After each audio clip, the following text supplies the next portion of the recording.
Sorry, excuse how sweaty I am. This is literally just after I stopped recording the last video. I had to take a detour walking home because the shoot was shut down. So I got a little time. There are 2 more 5-star reviews for the Crown of Nadia. Brianna Smith left some pictures as well. You can look all these up on Amazon. Left some pictures and said she couldn't put it down. That's really high praise. I feel like that's one of the highest praises that someone can possibly give you for being an author, is that they could not put your book down, or your book is a page turner, because that's the only way they're ever going to finish the book.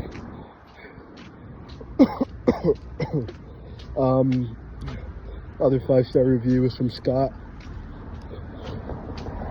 It says really good book. Couldn't put it down. Really good read. Same thing. That's what I mean. Like, sometimes 5-star reviews are literally just someone saying, "I liked it." It's encouragement in the sense of what you should be writing next, what you're good at, where you should put in your time, energy, and focus. And that's a very positive, very healthy thing to engage in. I guess what I wanted to do in this video before I grab my coffee and go home is, one, the major thing here is I want to talk about how to get sales, and kind of what makes someone buy your book at full price or buy your book from you directly. And I wanted to discuss For the Crown of Nadia. I guess I'll discuss For the Crown of Nadia first because I did it in the last video. This book was like me, you know. I wrestled from the ages of 9 years old, but my father had been training me to fight and box my entire life, you know. So when I started wrestling, it was like a huge change of pace, because I went from being with a man who was fully invested in my health, fully invested within my well-being and in my life, to a group of strangers who really just wanted to win. And it's a little bit more difficult in that environment. Have a great day. Good morning. Good morning. Because your father's still going to push you, but he knows your limitations. Your coaches don't care about your limitations. Your coaches are there to completely shatter and break your limitations and to see what you're going to become. So in this book, Morgan's, well, this is the after effects of that action, I believe. I think I just explained like the overall Guardians of Gaia series just then. For the Crown of Nadia specifically, though,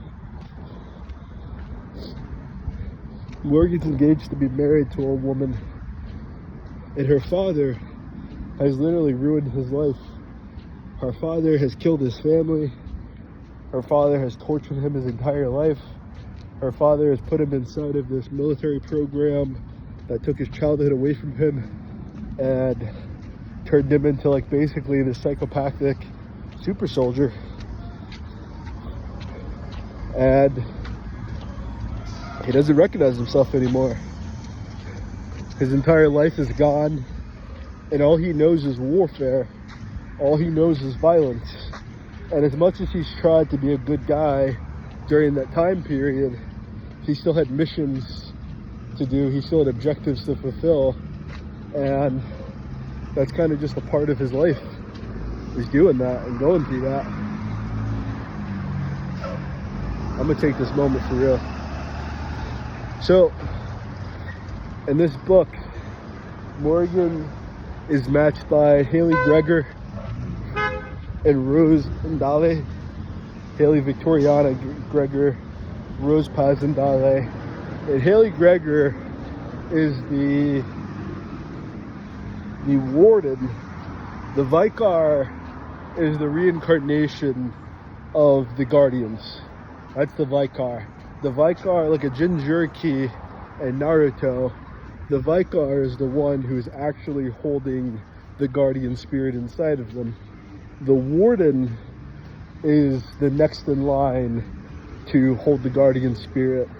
Say anything happened to the Vicar, it will pass on to the Warden. So these women are both wardens of the Water Guardian and the Fire Guardian respectively. The caveat here, and the reason why there's so much tension between the two, is that Haley is also the daughter of Rose's grandmother, who is the guardian of water. Haley's father, Colin, is the guardian of fire. So Haley has her own internal conflict that she is going through. Rose is on a mission. She's on a mission that she's very set to fulfill, and she's very happy to fulfill, but she did not account for Morgan knowing Haley. Rose knows about Haley. Rose knows everything about Morgan. Neither of these people, Morgan has met Rose before, but that's in a different book, and you know, the details of that are a little blurry until you read it. Haley had no idea that Rose even existed. Rose had no idea that Haley knew Morgan. So Rose is on her mission. She's working for Morgan. And then she meets Haley. Haley is engaged to be married to Morgan. Despite everything that her father has done, he has arranged a way in order to control Morgan's life, in order to kind of get the results that she needs from him, that her father quite specifically needs from him. But you would be remiss to really understand why Colin wants Morgan so desperately.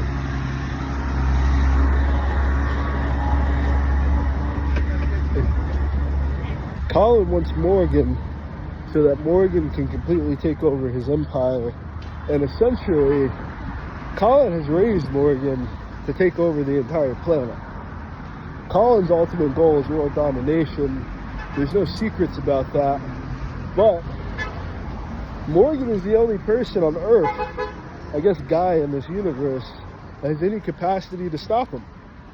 So, if Morgan marries Colin, there's nobody. If he marries Colin's daughter, there is literally nobody left on Earth that has a chance of stopping Colin, because he would have the strongest guy on Gaia literally as his son-in-law, working for him, you know? So Rose's whole plan is to get Morgan back to the side of the people. Rumia was not on this mission, you know?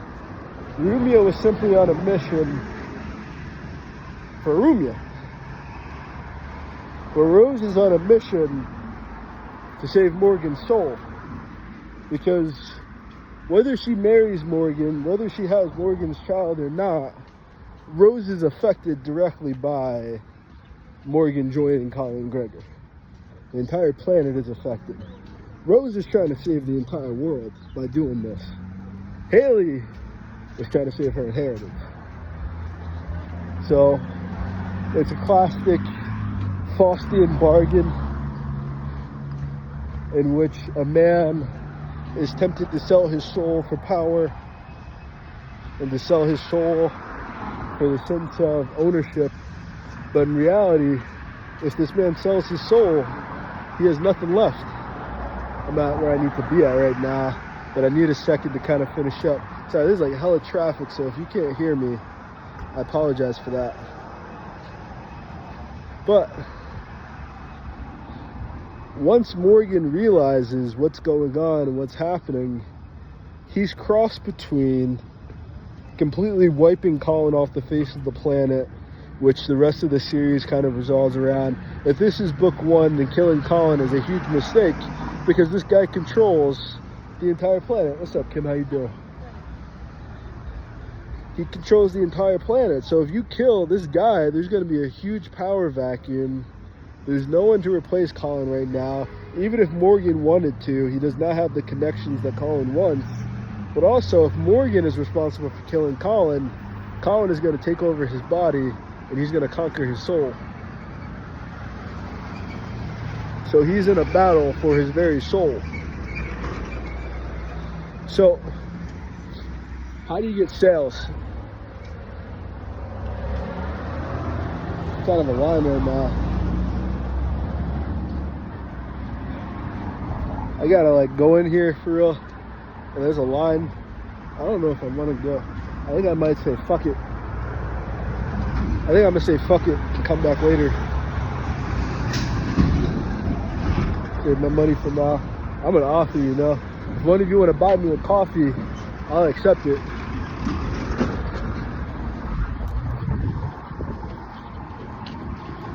But I think I'm just gonna pass up on it for now, so that I can finish recording and I can get my thoughts out. Because if not, I'm gonna like literally end this video to wait in line during the same duration that I could have just finished recording the video. And plus, I have coffee at home.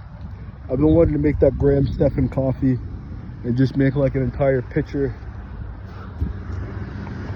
of like iced coffee. Call it a lifetime.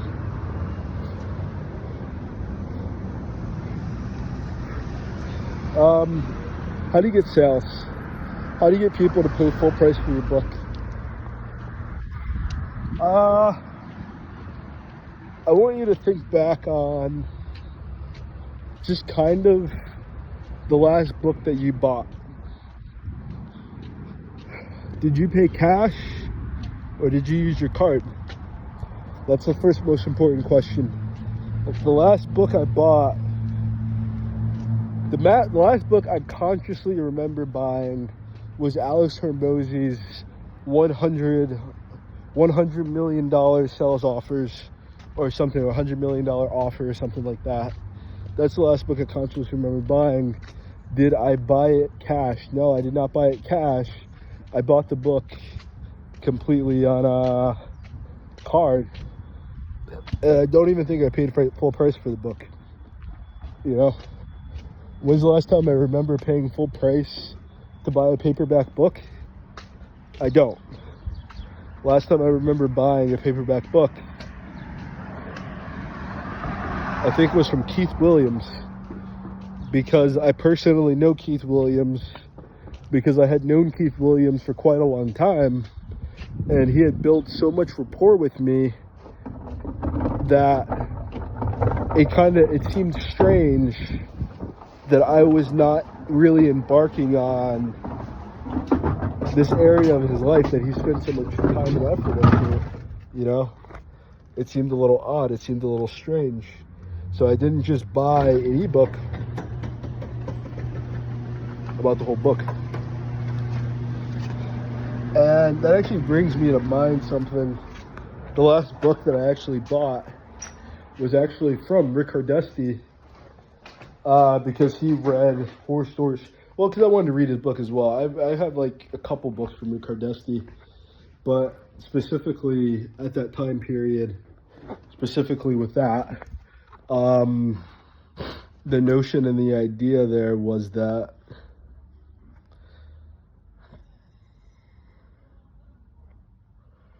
the notion and idea was kind of just that I wanted to come out properly. I don't want it to come out weirdly or awkwardly. I bought the book because I wanted to read the book. But I bought the book because he's close to me. He's my friend, you know. Again, we have rapport. So I think the secret key to someone paying full price for your book, you need to build rapport with these people. You can't expect a complete stranger who does not know you, who has no emotional investment in you whatsoever, to A, have any sense of curiosity about anything that you have to say, or have any, like, they have no intrinsic need to listen to a word out of your fucking mouth if they do not know you personally. They really genuinely do not.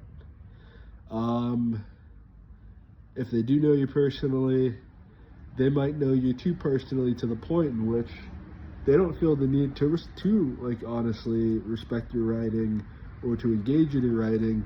One, probably because they don't fucking read, but two, because they're so close to you, they don't feel like they need to support you. The tertiary reason is that buying a book is not my first priority. I pass by so many free libraries on the way home that literally four, I believe. 1, 2, 3, 4. There's 4 of them that I could pass by. If I pass by some, I will not pass by the others, but I pass by about 3 or 4 on my way home that I could just grab a book for free. Even if I'm not interested in the subject matter, I can just grab a book for free and have something to read, have something to learn from. And I don't remember a single time personally that I've ever picked up a fiction book for free for me personally.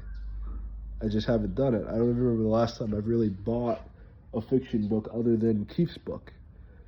I don't read a lot of fiction. I have a finite amount of time, and I just don't have time to read something that I may not like. I don't have time to get endeared to characters inside of a bad story. I don't really have the interest or the finances to buy someone's entire series paperback like someone will for Harry Potter. You need to reach a certain level of success before people want to support you willingly. That is its own trial and travail, and that's what I feel like most people are kind of like stuck at, is you're kind of stuck in this phase in which you already need to be successful in order for people to support you. What I'm going to tell you is that those people are not your true fans. Those people are called late adopters. You need your early adopters. You need people who are going to be there first in line on the first day at 12 a.m. to reserve the spot. Those are the people that you're genuinely and honestly looking for. And those people are not casual fans. Those people are not just walking by on the street. The people that you randomly meet, you might meet someone face to face at a book signing event, and now you've already kind of crossed that bridge because they're meeting you in person. You already have your books out there in front of you to sell, and you can build rapport at the table during that conversation. And if rapport is not built almost instantaneously, you're probably not going to get the sell. You might get some recognition, but you need to treat every interaction as if you're building rapport. Even your negative interactions with people have to be geared in a way. These are 2 different strategies here. A, to turn your enemies into your friends, and to deal with people who give you criticism, and to deal with people who give you negative feedback or who aren't interested right now with the utmost respect and certainty. B is the method that I currently use, which does not work, which is going to war with these people who disrespect you and doing everything possible to make them feel bad about themselves as well, so that you're on a mutual playing field at that point. Or C, you play the long game, you work in network, and you deal with the people who already support you. My dad is calling me, so I gotta go. God bless. I hope this taught you something.